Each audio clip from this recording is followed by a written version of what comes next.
जिंदगी में ऐसा समय भी आता है जब हमें लगने लगता है कि हम जिंदगी में आए ही क्यों हैं। हम सोचते हैं कि समय हमारे खिलाफ चल रहा है, हमारा किसी से बात करने का मन नहीं करता, मानो सभी दोस्त हमारे दुश्मन बन चुके हैं। हमारी अपनों से भी लड़ाइयाँ होनी शुरू हो जाती है। लेकिन ऐसे समय में इंसान करे तो क्या करे। मैंने इंटरनेट पर बहुत सी मोटिवेशन स्पीच पढ़ी और मोटिवेशन स्पीच की वीडियो भी देखी, लेकिन आज मैंने सोचा क्यों ना मैं खुद की अपनी एक स्पीच लिखूं जिसे मैं रियलिटी में महसूस कर चुका हूं। जब भी मेरा बुरा समय आता है या जब मैं दुखी होता हूं तो सोचने लग जाता हूं कि कोई मेरा साथ क्यों नहीं दे रहा, सब मेरे खिलाफ क्यों है। सब कुछ बेकार लगने लग जाता है और हम कुछ ना कुछ सोचते रहते हैं। मैं सोचता हूँ कि मैं ज़िंदगी में हार गया हूँ और इस दुनिया में मेरे से कमज़ोर व्यक्ति कोई नहीं है।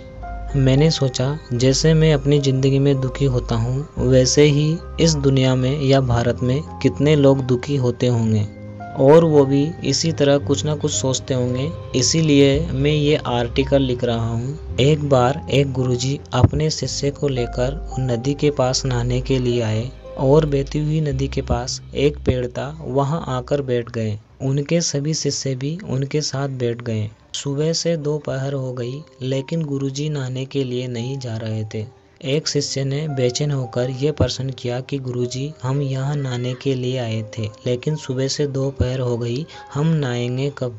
गुरुजी ने कहा, जब ये नदी थम जाएगी, इसकी लहरें शांत हो जाएगी और नदी ठहर जाएगी, तब हम इसमें स्नान करेंगे। इस पर शिष्य ने कहा कि गुरुजी, ये नदी कैसे ठहरेगी, ये तो इसी तरह बहती रहेगी।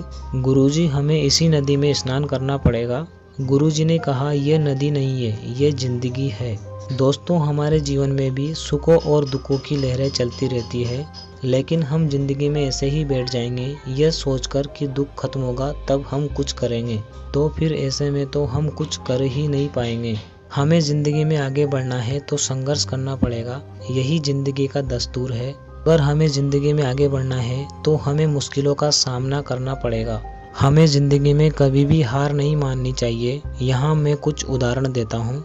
अल्बर्ट एडिसन जो 4 साल की उम्र तक कुछ बोल ही नहीं सकते थे, वही अल्बर्ट एडिसन जो 17 साल की उम्र में गणित और विज्ञान को छोड़कर बाकी सभी विषयों में फेल हो गए थे।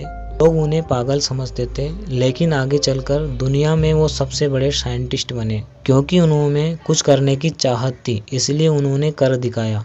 थॉमस एल्वा एडिसन के बारे में तो आपने पढ़ा ही होगा। ये लाइट का बल्ब बनाने में करीब 10,000 बार अपने प्रयोगों में फेल हुए। जब लोगों ने इनसे पूछा कि आप अपने प्रयोगों में 10,000 बार फेल हुए तो क्या आपने कभी हिम्मत नहीं हारी, भी आप निराश नहीं हुए। इस पर उन्होंने कहा कि इन 10,000 प्रयोगों से उन्होंने कुछ सीखा कि इन प्रयोगों से बिजली नहीं बनाई जा सकती। हमारी ज़िंदगी में कितना ही कठिन समय क्यों ना आए, हमें कुछ ना कुछ सिखाकर ज़रूर जाता है। लोग अपनी ज़िंदगी में हार मान लेते हैं, वो सोचते हैं कि यह चीज़ मेरे लिए बनी ही नहीं और बस यही सोचकर वो चलना छोड़ देते हैं। अपनी किस्मत पर मत रोइए, बल्कि अपनी किस्मत खुद लिखिए। जिंदगी में अगर बुरे वक्त नहीं आते तो अपने में छुपे गैर और गैरों में छुपे अपने की पहचान कैसे होती। बुरे समय में घबराओ मत, क्योंकि बुरे समय का भी एक दिन बुरा समय आता है। बुरा वक्त हमेशा एक गुरुजी की तरह होता है जो हमें कुछ ना कुछ सिखाकर जाता है। मैं उन सभी लोगों को धन्यवाद देता हूँ जिन्होंने बुरे वक्त में मेरा साथ छोड़ दिया। उन्हीं की वजह से मुझे मालूम हुआ कि बुरे वक्त से मैं अकेला ही निपट सकता हूँ। अगर आपने मेरे चैनल को अभी तक सब्सक्राइब नहीं किया है तो सब्सक्राइब करें और बेल आइकन को प्रेस करें ताकि मेरी हर एक मोटिवेशन वीडियो आप तक पहुँचे।